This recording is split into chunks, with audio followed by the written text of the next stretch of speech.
Welcome to Good News Rhode Island, the show about Rhode Island and the people and places and events that make Rhode Island a great place to live, that build our communities. We talk to people who are behind the scenes and aren't usually on television to say what good news is happening in their area. Well, today we're going to be talking to Father Time. And he is here in the person of Ross Gavlin, who's here, who's talking with us about putting on makeup and being Father Time on New Year's Eve. You need to know that New Year's Eve is coming up. We are far from it, but we're shooting this now to get ready for you.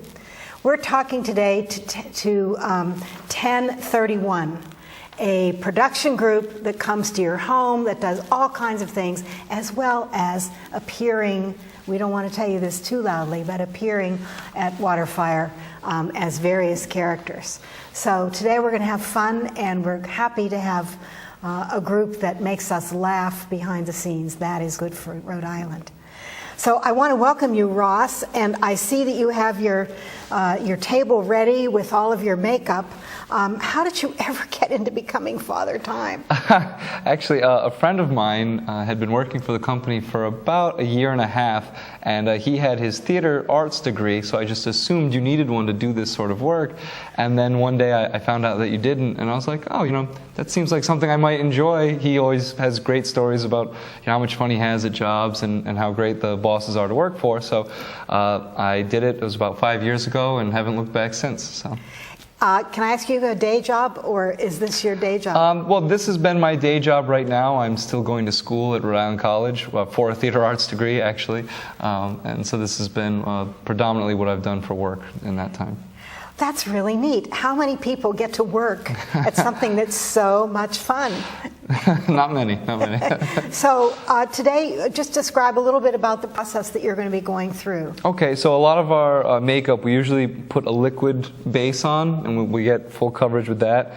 So today I'll be mixing black and gold, and I'll be putting that all over my face. And then once that's done, I'll put the two different brown powders, and again, get decent coverage with both of them, sort of blended in. And then the final touch is we put some gold dust to highlight different areas like you see on actual bronze statues. So. And then you have to put the costume on. Yeah, that's the easy part, actually. And then you're going to walk in front of us as Father Time, and I hope you don't have any last-minute trepidation. Not at all. Okay, well, I want to thank you very much, and we're looking forward to seeing this happen. Excellent. It doesn't do anything to your skin to have all this makeup on? No, it actually comes off very easily with some baby wipes and soap and water gets all the remnants out. So. I don't know. You must have some secret that, whatever doesn't have Revlon. Anyway, thank you very much. Thanks for having me. Now that Ross has started and we've seen him putting on the makeup, I'd like to introduce you to the man behind all of this, which is Joe Pari, who is the chair or the founder or the CEO of TEN31 and is here with us to talk about the behind-the-scenes stuff. So welcome. Thank you very much. I just can't imagine having this job. It looks so fun. It is a lot of fun. And I'm actually one of the co-founders. My business partner, Eric Auger, and I started the company about 13 years ago, first starting to perform at Waterfire. Well, your motto is "We make pretend," and somehow that sounds like a dream. It really is. We've been able to travel the world and, work with some amazing people. I mean, the number of performers that we have about 40 in the group right now, and they're all fantastic. And it's always so great to get the feedback from their performances of how, what they've experienced and whose lives they may have touched during a performance. So it's a very cool thing. Well, tell me about you. How did you ever get into this? Yeah. Well, like I said, about 13 years ago at a Waterfire, my business partner Eric and I dressed up as the Gargoyles, which was really the start, and that's what locally we're best known for. And so through that experience. But you got that idea somehow. How did you think about doing that? Right. Well, there was a street performer down there. Waterfire was probably about in its 5th year. People were going down there doing different types of street performance. And the whole idea of the genre of living statuary, very popular in Europe and some tourist cities here in America. And so there was something about that really drew us in. And we loved costume making. And we wanted to do a statue, but we wanted to do something that was not necessarily human. So that led us to doing gargoyles. Of course. Exactly. And as I remember, at first you were moving a little bit, and it was very slow movement. Correct. And it made it all the more sort of frightening and surreal Right. for the observer. Yeah, I mean, I think one of the questions that we always get is how do your performers or how do you stay completely still? I could never stay completely still. But really, as you mentioned, our work and our performances are about just as much as important is the movement as is the stillness. So basically, I always say our pieces are about movement. They are about choreographed movements, but that is punctuated by periods of stillness. And so for us, it's the stillness that's almost like the icing on the cake almost. It's really just about conveying a really cool presence. Definitely a presence.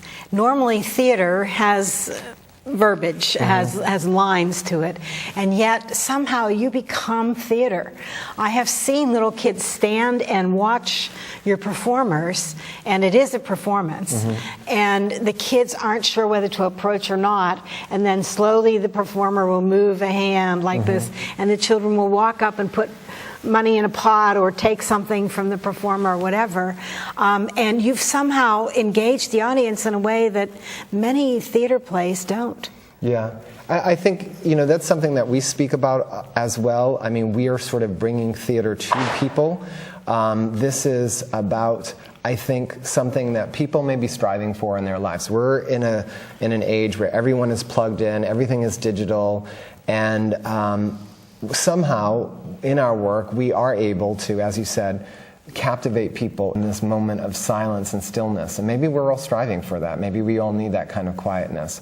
But when we are performing in these large venues, whether it's a big sporting event like the US Open or a big corporate event that we might be doing, or if it's on the street, we're able to pull people in silence and quiet everything around them and have that kind of, like you said, that one-on-one interaction. I think of Waterfire as being a place where people are having all kinds of experiences that you don't normally have. A lot of people listening to music, just taking time, sitting down, talking to each other, stranger talking to stranger. And I think that your characters, your performers, heighten that whole experience of Waterfire.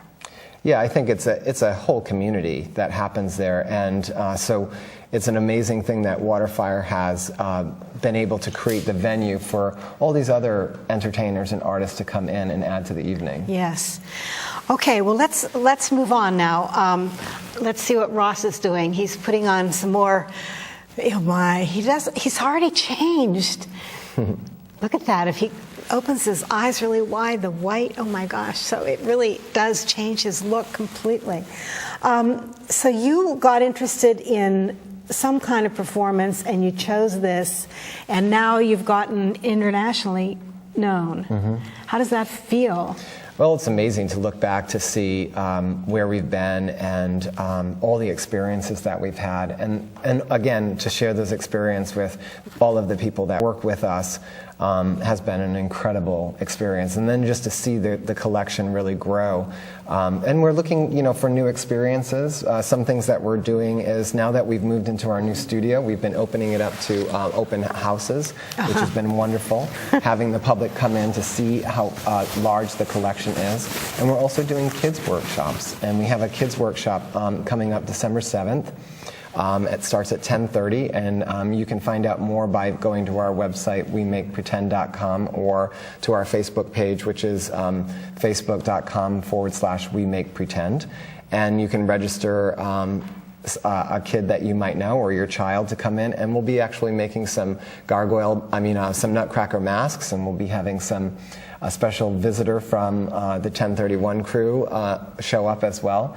And so we've been doing more and more of this. We really love reaching out to the community. We just did another workshop in October with some children, and they had their choice to either learn how to do scarecrow makeup or zombie makeup.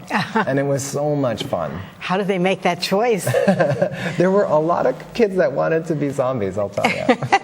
So if I decided that for my birthday I wanted to become Snow White, could you do that? Well, it's funny because we have been asked recently, a couple of families have approached us about making their families up for a family photograph. So who knows, maybe that's something we might be able to have do the in Addams future. family or something. Yeah. Oh my gosh. Well, you do a whole lot of different characters. Trees, for example. Yeah. And the hands are still the branches. They're quite lovely. Thank you. Really. Yeah, I think that sometimes people just associate 1031 with the gargoyles and with Waterfire, but we've really evolved into becoming a special events entertainment company. And so basically we work every type of events, from birthday parties to, like I said, big corporate holiday parties. We do a lot of conventions and trade shows, every sort of type of event. So really, and like you said, the collection goes beyond some of these components that could be creepy to those that are just like very beautiful, like the topiaries, or your favorite, the mermaid. The topiaries are women who dress as statues who come out of the flowering topiary in the center, like having a birthday cake with somebody jumping out of the birthday cake. Yeah, and we have really classified it now as living art, because we have our collection of human statues, and then we have our collection of what we like to call human nature. And so those are the trees, the topiaries, and the topiaries, for instance, are a really popular piece for weddings, for instance. So people will have their cocktail hour, and you have this beautiful flower arrangement that matches your flowers at the wedding, and you have this lovely lady who's dressed in flowers and leaves in this really beautiful, elaborate costume, who dances and greets guests. It's really fun. Sounds interesting. Weddings take on a whole new meaning, I guess. Absolutely. And the fun living part, art. Absolutely. And the fun part is that we, as a Rhode Island company, we have a lot of people that work for us, and not just performers but artists. We handcraft and design all our costumes in-house in our studio in Pawtucket. You were telling me that the topiary needs new makeup, or that you've been experimenting. How do you experiment with makeup? Well, it's really a process, a trial and error process. So we've always had our topiaries that have green leaves and flowers on the mask, and we recently designed some gold and silver ones. So you can't do the same makeup. So it's really about playing around with it and figuring out what we really like. Sometimes we have a finish, but maybe the eye's not quite what we want. Maybe we want it a little bit brighter. Maybe we want a little bit more definition on the lips, for instance. So we play around with that in-house, and until we really tweak it to find what we really like. How do you know that somebody needs more makeup on their eyes?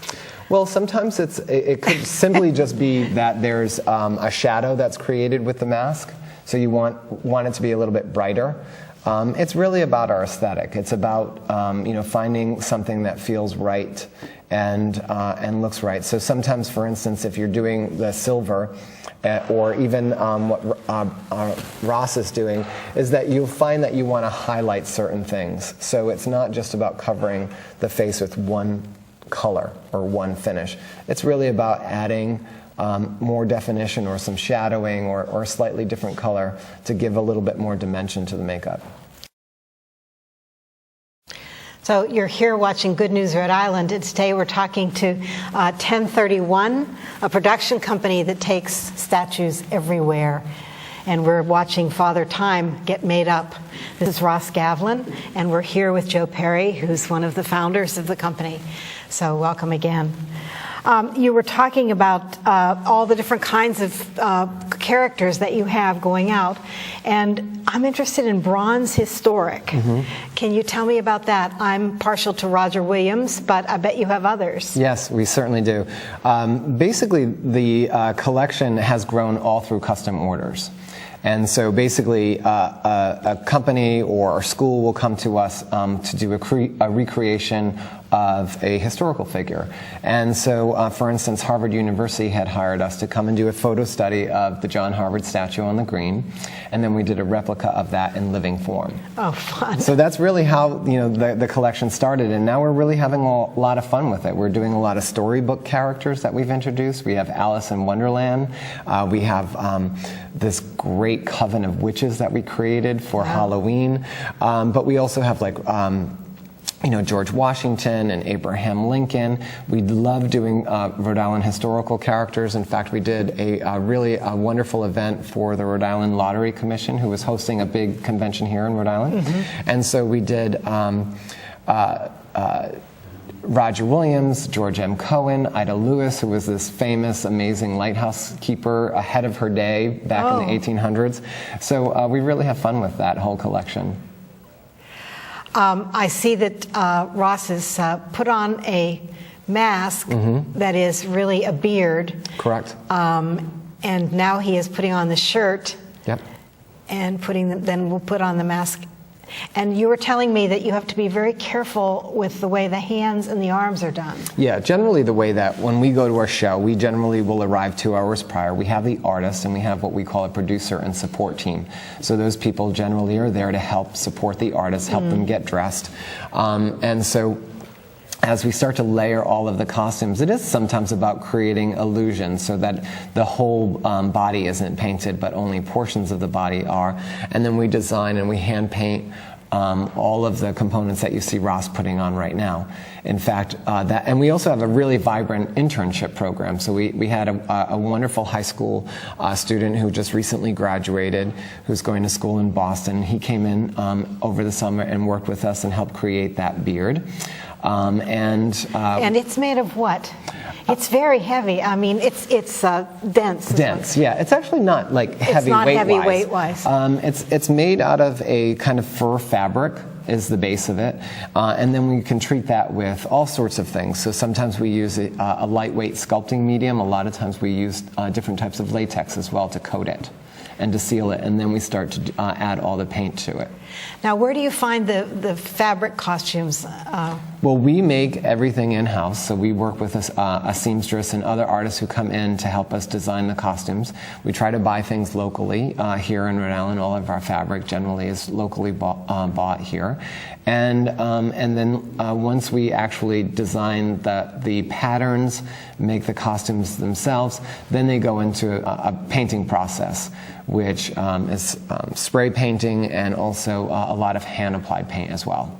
So if something doesn't work, then you start again, or you just keep molding it until it works? Yeah, exactly. I mean, we just keep on trying and trying. Some of it is trial and error, and then there are other techniques that we've really mastered at this point.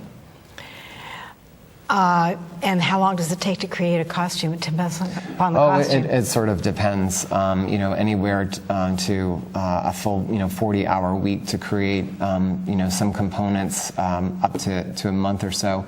But it really sort of depends on how much time we're putting into it. But sometimes the research alone takes a long time.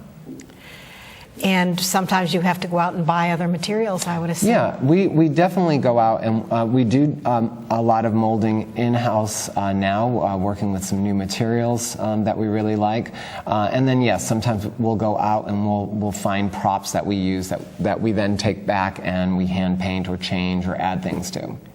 Yeah, it makes me want to be the prop person and get to go shop for some of these crazy things.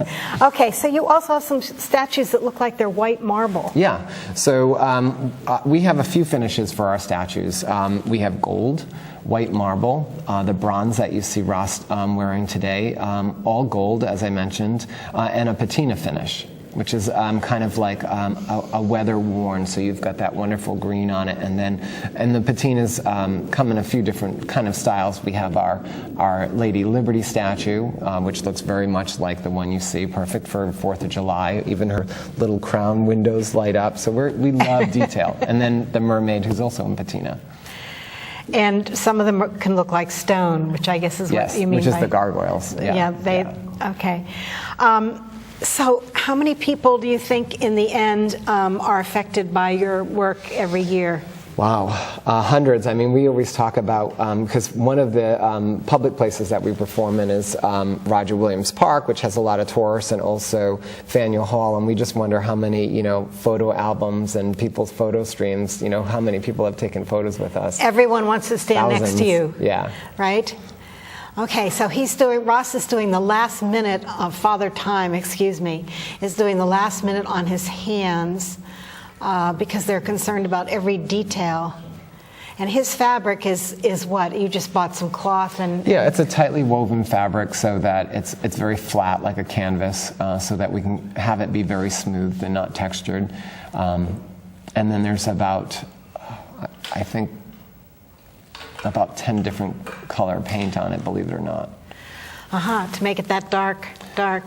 Right, there's Oh always my about gosh. layers and layers and layers of color. It's kind of amazing. Seriously. Okay, now Father Time picks up his great scythe. And we all scythe with relief, I don't know. Anyway. So this was a new piece that we created on our own. And he's walking in front of us now.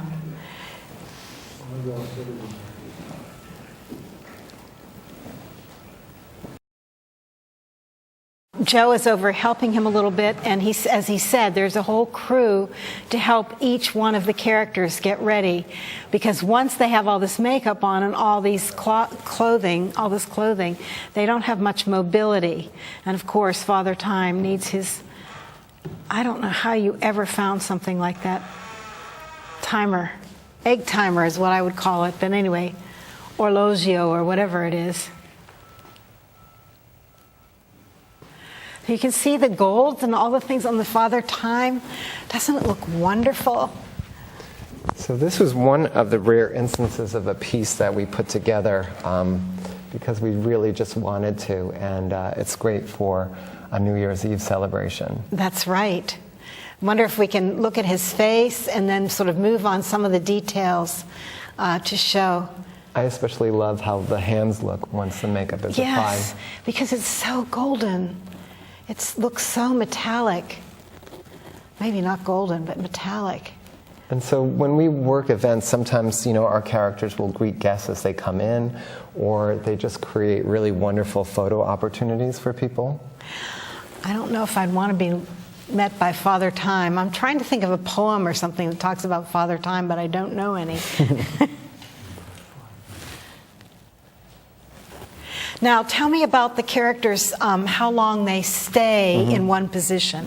Is that painful? It looks painful. It's a technique that we train all of our people to do. It's really not about, you have to relax into this. So there's a very meditative quality to the work. And if you really... His eyes aren't even moving. And so, it's not to say that it isn't hard and that your body can hurt afterwards. It is a very difficult thing to do. And then each of our characters is going to move in a different way. So, some statues will move a little bit slower than others.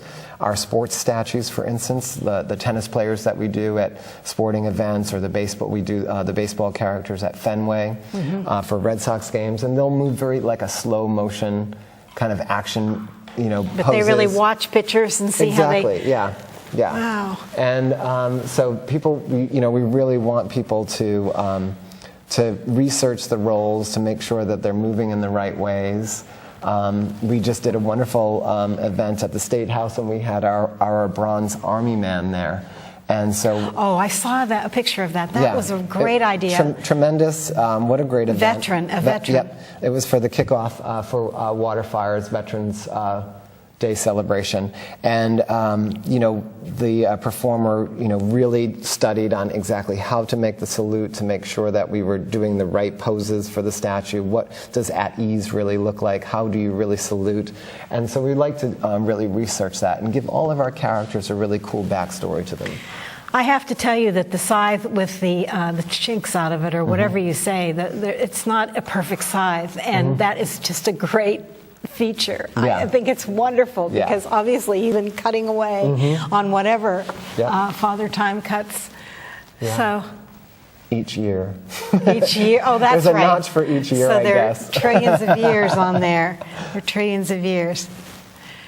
And sometimes they can walk around and talk to people, which is also amazing to me with all that garb on. Yeah, we don't generally have many characters that talk, but we definitely do have them walk around and be interactive. We love, many people have seen us at Waterfire give out our scrolls or our fortunes, our words of wisdom. Anything that increases interaction like that, we really like, to give a person a really unique experience. So what's ahead? Well, we have a lot of wonderful holiday celebrations coming up. We're going to be involved in a number of local holiday strolls in various towns in Taunton and Fall River.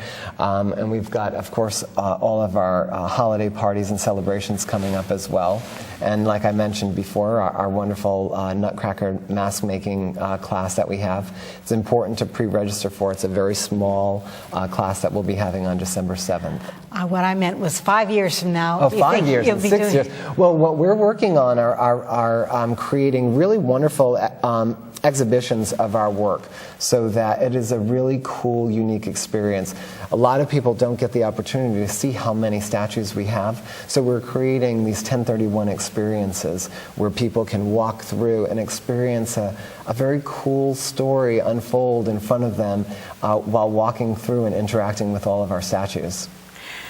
Well, there are lots of ways to make Rhode Island better, but I think that somehow 1031 has caught everyone's imagination, not only for the creativity of thinking of a company that nobody else would have ever thought of and making it work and now becoming multi-state as well, focused right here in Rhode Island, but also the idea that you're working hard to make people laugh on a daily basis. And I think that is so important to make pretend.